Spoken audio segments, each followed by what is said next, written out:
ከሁሉ በላይ ግን ዛሬ የመጣሁበት ትልቁ ዓላማ ምንድን ነው? ክርስቲያኖቶች ወንድሞች፣ ከሳሾቻችሁን ብለጧቸው የሚል መልእክት ለማስተላለፍ ብቻ ፈልጌ ነው የመጣሁት።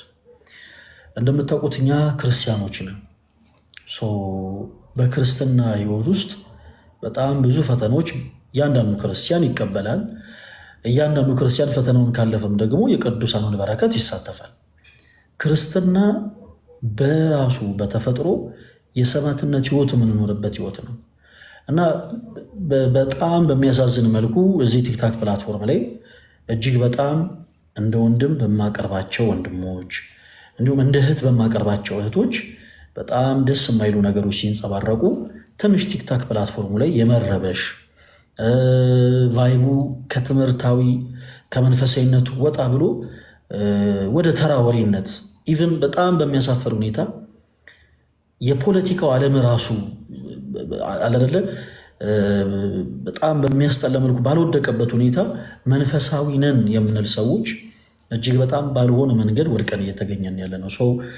የተወሰኑ ነገሮችን ነው ማለት የምፈልገው። ክርስቲያኖች ወንድሞች፣ በቻላችሁት አቅም ሶሻል ሚዲያ ላይ ልክ እንዲህ አይነት ነገሮች ሲንጸባረቁ አቮይድ በማድረግ ከሳሾቻችሁን ብለጧቸው እባካችሁ ፕሊስ። ከሳሽ ሁልጊዜም ዲያብሎስ ነው። ሰው ሲጀመር ክርስቲያን ከሳሽ መሆን የለበትም። ክርስቲያን ሁልጊዜ ተከሳሽ፣ ክርስቲያን ሁልጊዜ ተወቃሽ። ነገር ግን አለመታደል ሆኖ ሰው ግን ተነስቶ እናንተን የሚከስ እናንተን የሚወቅስ ከሆነ ግን ለራሳችሁ ዲፌንድ ለማድረግ አትሮጡ። ቲክታክ ፕላትፎርም ላይ በዚህ በቅበት እምነት አገልግሎት ላይ ያሉ ወንድሞችን ዲፌንድ ለማድረግ አትሯሯጡ። ክርስቲያኖቶች ወንድሞች ጸጥ በማለት ዝም በማለት ከሳሾቻችሁን በልጣችሁ ተገኙ ፕሊስ። እዚህ በመጽሐፈ መነኮሳት ላይ ምናልባት በባለፈው ታሪካቸውን ስናገር ነበረ። በመጽሐፈ መነኮሳት ላይ እጅግ በጣም ታሪካቸውን የምወድላቸው አንድ ቅዱስ አባት አሉ። በረከታቸው ይደርብን። አባ መቃርስ ይባላሉ።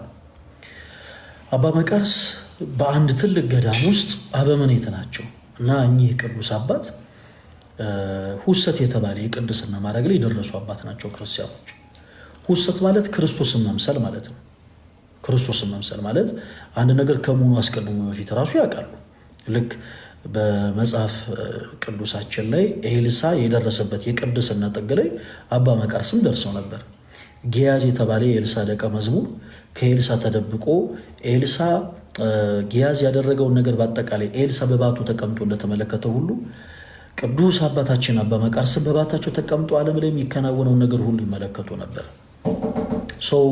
እኚህ ቅዱስ አባት በሚያገለግሉበት ገዳም ውስጥ ሁልጊዜ ከተማ የሚልኩት ለገዳሙ ጧንጧፍ ዘቢብ ገዝቶ እንዲመጣ የሚልኩት አንድ ወጣት መነኩሴ ነበር። ይህ ወጣት መነኩሴ በአንድ ወቅት ለገዳም አገልግሎት አንዳንድ ንዋያትን ከከተማ ለመግዛት በወጣ ቅጽበት በዛችው ቅጽበት አይኑ በኃጢአት እንደወደቀ እዚሁ መጽሐፍ ላይ ይናገራል። ክርስቲያኖች፣ አገልግሎት ላይ ያለን ሰዎች በአጠቃላይ ፍጹማን ነን ማለት አይደለም። ሁሉም ሰው ያጠፋል። ሁሉም ሰው ክርስቶስን ይበድላል። እንዲያ ማለት ግን አንዱ ሰው አንዱን መኮነን ይችላል ማለት ግን አይደለም። ክርስትና ማለት በተፈጥሮ አንዳችን የሌላውን ኃጢአት የምንደብቅበት እንጂ አንዱ የሌላውን ገመና እያወጣ የሚናገርበት አይደለም። ለምሳሌ የሆነ ሰው እንደው ልደተ ቃልን ወይ ደግሞ አኬን ወይ ደግሞ እንበልና እንደው ጋድኝ የሆነ ነገር ዘልፏል ብለን እስከ ዘር ማንዘሩ ድረስ የምናውቀው ጉዳል ብለን እንደዚህ ፎቶ እየለጠፍን ምናምን በጣም ክርስትናን የምናወርድበት ህይወት አይደለም። ክርስትና ማለት ክርስቶስን በመምሰል ህይወት ውስጥ የምንኖረው ገንዘብ የምናደርገው ነገር ነው።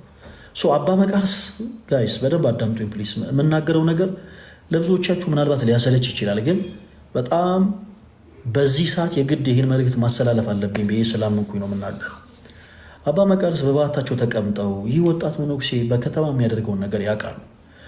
መነኩሴ ነው። መነኩሰ ማለት ሞተ ማለት ነው። ዘር ልዝራ ብሎ ሳይጨነቅ፣ ንፍረት ላብራ ብሎ ሳይጨነቅ፣ ግርማ ሌሊቱን ድምፅ አራዊቱን ታግሶ በስርጥ ዋሻ በገደል የሚኖር ማለት ነው መነኩሴ። ሰው ተሳሳተ እና ያቺን ዘማ የሆነችን ሴት እጇን ይዞ ወደ ባቱ ወሰደ እና በገዳም ውስጥ የነበሩ ሌሎች መነኮሳት ይህንን ተመልክተው ይህንን መነኩሴ ለአባ መቃርስ ሄደው ይከሳሉ። አባ መቃርስ ወጣቱ መነኩሴ ያደረገውን ነገር ቀድሞ ያውቃሉ። እና በጣም በሚገርማቸው ሁኔታ የለም የኔ ልጅ ይሄንን አያደርግም ብለው መነኮሳቱን ይከራከሯቸዋል። ካላመኑ ባኮተን አባ መቃርስ እንሂድና ወደ ባቱ በሩን ከፍተን እንመልከት ብለው ለእሳቸው ሀሳብ ያቀርባሉ። በተነሱ ሀሳብ መሰረት ቅዱስ አባታችን አባ መቃርስ ወደዛ ወጣት መነኩሴ ባት ይቀርባሉ እና ያ ወጣት መነኩሴ ድምፃቸውን ሰምቶ እንዲጠነቀቅ ብለው ድምፃቸውን ከፍ እያደረጉ የኔ ልጅ ይሄን አያደርግም፣ የኔ ልጅ ይሄን አያደርግም እያሉ ይናገሩ ነበር። እናም በዛ ቅጽበት ያ ወጣት መነኩሴ ድምፃቸውን ሰምቶ ከነበረበት የረከሰ ግብር ተቆጠበ። አስኬማውን ለበሰ፣ ቀሚሱን ለበሰ። እናም ያቺን ሴት በዳቦ ሳጣሪያ ላይ ከለላት።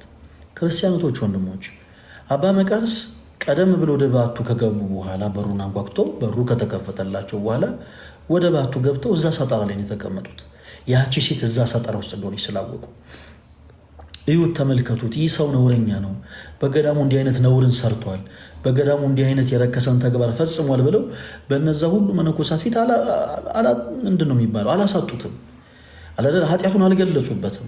ይልቁኑ ሁሰት የሚባለው የቅድስና ደረጃ ላይ ደረሱ አባት ስለሆኑ ቅድም እንዳልኳቸው ክርስቶስን መምሰል ክርስቶስ ነውራችንን፣ በደላችንን፣ ኃጢአታችንን የእያንዳንዳችንን ነውር እያወቀ ከልሎ ሸፍኖ የንስሐን ዕድሜ ሰጥቶ እንዳኖረን ሁሉ አባ መቃርስም ነገሮችን አይደል እያወቁ እንዳላወቁ ሆኖ አሳለፉ። እነዛ መነኮሳት በአጠቃላይ ያቺን ሴት ፈልገው ቢያጡ ወደ መቅደስ ሄደው ንስሐ እንዲገቡ አዘዟቸው። አባ መቃርስ ሁሉም ከወጡ በኋላ በአቱን ዘግተው ያቺንም ሴት ያንንም ወጣት መነኩሴ ገጽሷቸው። ክርስቲያኖቶች ወንድሞች፣ በክርስትና ሕይወት ላይ የምንተራረምበት መንገድ ከአንዳችን የምንተራረምበት ሂደት ሰዎችን የሚያስተምርና የሚያነጽ መሆን አለበት። ፈለገ አትናቴዎስ እጅግ በጣም የሚወዳቸው ወንድሞቹን ሲመክራቸው፣ ሲገጽሳቸው እነሱን በሚያስተምር መልኩ ካላደረገው እመኑ ልንገራችሁ ይሄ የክርስትና ፍሬ አይደለም ባጭሩ። ሌሎቻችንም ልክ እንደዛው ሌሎች ወንድሞችን ማረም ስንፈልግ ኢቭን ካህናትም ጭምር ሆነን እንዲህ ስናገር ካህናትም ጭምር ሆነን ወርደን እታች ወርደን ድምፃችን ከፍ እያደረግን ከመዘላለፍ ባለፈ ጮክ ብለን በጣም በማይሆን መልኩ አላደለ ቁጡ ሆነን ነገሮችን ከማሳለፍ ባለፈ እኛ የምናመልከውን አምላክ ክርስቶስን በሕይወታችን ማንጸባረቅ አለብን። ሰዎችን ስናርም የምናርምበት መንገድ የሰዎችን ኃጢአት አደባባይ በመውጣት መሆን የለበትም። እኔ በጣም አዝናለሁ በዚህ አጋጣሚ። ከሁሉ በፊት ማለት የምፈልገው ምንድነው ለመጨረሻ ጊዜ ስለሆነ ማነሳው ፕሊዝ ለመጨረሻ ጊዜ ነው ማነሳው። በዚህ አጋጣሚ ሁሉንም ከልብ ይቅር ብያቸዋለሁ። አንዳቸውንም ኢቭን በአካል ባገኛቸው ለምንድን ነው እንደዚህ ያደረጋችሁት? ለምንድን ነው እንዲህ ብላችሁ ዋሻችሁት? ለምንድን ነው እንዲህ ብላችሁ ስም ማጥፋት የፈለጋችሁት? ኢቭን እንኳን አልልም። ሕያው እግዚአብሔር መሰከሬ ሁሉንም ይቅር ብያቸዋለሁ። ሁሉንም ይቅር ያልኳቸው ሰዎች እያንዳንዳቸው ምን እንዳደረጉ ያውቁታል። እኔ የሰው ምስክር አልሻም ተወዳጆች። በቃ ክርስቶስ ያውቃል። ፈለገ አትናቴዎስ ማን ነው? ምን አይነት ወንጀል ሰርቷል? ምን አይነት ባግራውንድ እንዳለው ከሁሉ በላይ ምስክር አይሻም የኔ ጌታ። የኛ የምናመልከው አምላክ መድህን ዓለም ክርስቶስ ምስክር አይሻም። እያንዳንዳችን ያቀናል።